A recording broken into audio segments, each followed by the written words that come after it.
Hi guys, I'm Omar from MMOHut.com. I'm going to take a look at the gameplay video in Dragon Oath, a new free-to-play MMORPG by Changyu, a Chinese gaming company. Now if you want to play this game, just check out the link in the sidebar under the description. Now this game is actually really big in China, and the guys behind it, Changyu, decided to launch the game in North America and Western Europe to see how it does over here. Now, I just got into the game over here, so let's see how it is. I'm a level 1 novice right now. There are a whole bunch of playable classes in the game, but you don't get to pick those until later on. Well, there are 9 classes though, and they are Pyromancer, Lotus Order, Royalty, Minstrel, Taoist, Voodoo, Assassin, Shaolin, and my favorite, Beggar's Alliance. That's right. Apparently Beggar's Alliance is a class in Dragon Oath. I'm pretty confident, I am sure that something got lost in translation over there, and they just didn't fix it. And even Royalty? How is Royalty a class? I mean, like, a class like a warrior. Out of these 9 classes, maybe Pyromancer would pass as a class. Minstrel definitely, because Minstrel is a bard, and Assassin. Everything else are just nouns, they're just words. I don't know how they're passed off as classes, but hey, I'm not going to criticize that too much. I mean, Beggar's Alliance, think about that. Alright, the game's resolution isn't too bad, but the graphic options are pretty terrible. You can't actually set the resolution in the game, you just click full screen mode, it just goes at whatever resolution your monitor is on. Now, I didn't put a character creation video in this game because the character creation is pretty horrendous. There are 3 different hairstyles and a few different face styles, and you get to pick a portrait over here, and that's it. So, it really wasn't much of a video, so I'm going to jump right to this over here. My first quest is over here. I have to speak to Benevolent for Master Zhao. He's on some huge flying bird thing. I do like the background music though, so that's one quick thing I like about this game. Get the Kung Fu manual. Alright. I can get my Kung Fu manual. Obtain Kung Fu manual. I noticed this girl's name over here. I'm surprised that the game has no profanity filter for names, at least. All caps, S slut. It's great. Alright, let's see what else he has to do. I got Master Zhao. Let's see what else he's got to say to me. The translations over here aren't that bad, but I don't know how they let the class thing slide. You already have the Kung Fu manual, alright. Let's look at my Kung Fu manual, which I apparently have. This is just tells you how to play the game over here. We don't need that. We know what to do. I know what to do in MMORPGs like this. I'm gonna go outside town and beat stuff up. This is the map, as we can see, and there's a map of what country could that be? It's China. I don't like how you can't pan the camera down, which I just figured out. I want to move the camera down so you can see what's further ahead of me. I can't do that for some reason. Those eagles over there, I think, are flying mounts. More like griffins, though. I don't think you can actually control them. There are a good deal of players in the game. It is a new game, though, so this newbie area is most likely crowded because of that. Guards walking around. I like how the town does feel lively, though. There are people in this town. Is there any way I can look at a more local map, though? I don't believe I can. Alright, this person heals you. It's nice. Waiting outside the town entrance.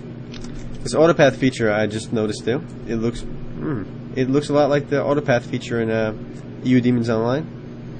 It basically lets you seems like it lets you find quest NPCs easier.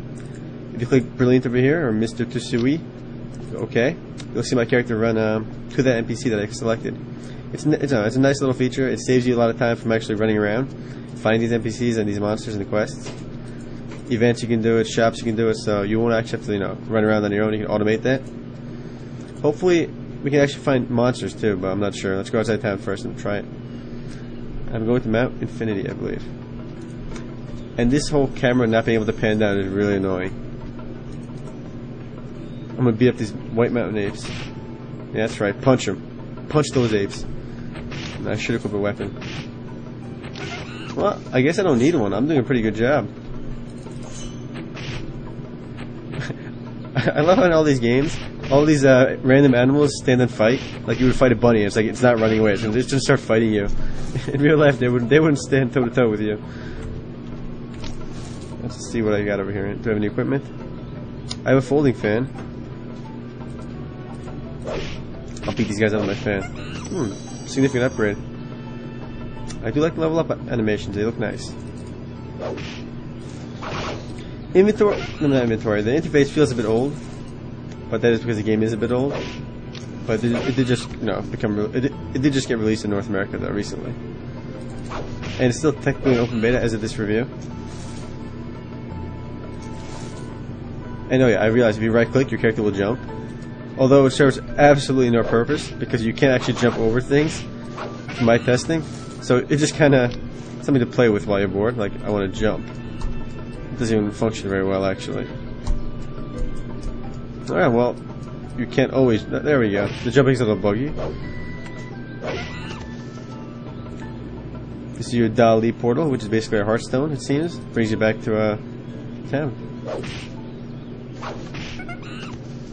XP is actually pretty fast. I'm already level 2. This is my character screen over here. All in all, the gameplay graphics really closely resemble Zero Online, EU Demons, and those kind of games.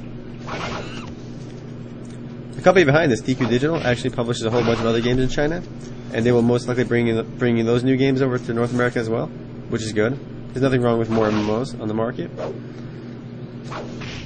Giving more games review. Now this is my XP meter down here, I presume. This purple bar. We will see, because I should level up after this. That's right. I beat up that monkey. Wow, I got a whole bunch of new weapons already. So the drop rate is pretty high. Unappraised over here probably means unidentified. It has magical properties, which after I identify I'll see. Kind of like in Diablo 2. Cloak of Sin, unappraised. These monkeys are carrying a whole bunch of weaponry. Pretty weird. Kill some mountain apes and they drop some swords, just some armor. That's what mountain apes in China carry. I don't mind the gameplay though; it's pretty good, pretty well paced. There were quests in town. I just chose not to grab them. Although I kind of wish that the map marked them a little bit nicer. Let's see if this autopath feature works outside town. That would be nice. Yeah, excellent. Let's say I want to kill some mountain wasps. I would click mountain wasp, go, and I would run off to the mountain wasp camp. That's really nice. I like that. Because normally I'm going to cancel that for now. You know, oftentimes in an MMORPG, NPC would tell me to go kill 3 silver wolves, and I wouldn't know where the silver wolves are. I would just have to keep running around to find them. Let's zoom in here to see some of my animations. From the videos I've seen, the promotional videos, the combat skills look really nice. The skill animations.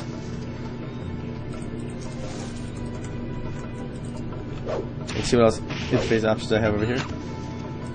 Oh, pet system is actually a major part of this game. I read about this recently. There are over 20,000 different kind of pet combinations there are in the game, because I believe there are around 200 pets you can catch, and then you can start breeding them with each other to create all sorts of neat little things. Now, think of those pets as like Pokemon. You don't really make Pokemon, but maybe that's a bad example. Well, you combine all sorts of Digimon. There we go. You fuse Digimon, and you get new Digimons, which are sort of the pets in this game. If that makes things any clearer. I start with a capture pet thing over here I can use to capture these guys. I'm not sure if that works on them, but I'm going to try. I'm going to try capturing this white mountain ape. Oh, stop attacking. Okay, capture a dead guy. Let me try this. Let me select that. Oh, I don't think I can catch it. Invalid target, yeah. You can only catch certain monsters.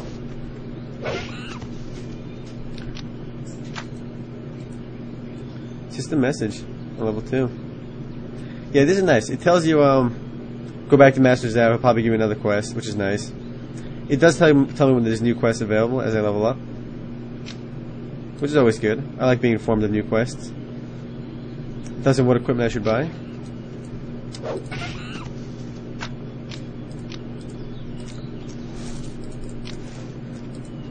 The thing is about this game, if you're a big critic of graphics and you want to play a game that has really nice graphics, you're not going to like Dragon Oath, no matter what it has to offer. Personally, I actually don't mind these graphics at all. These, over the head Diablo 2 style graphics I'm used to them because I've been a big fan of Diablo and older games like Ultima Online. So graphics aren't a big deal to me. So I don't mind the older graphics, though I'm pretty sure a lot of gamers will.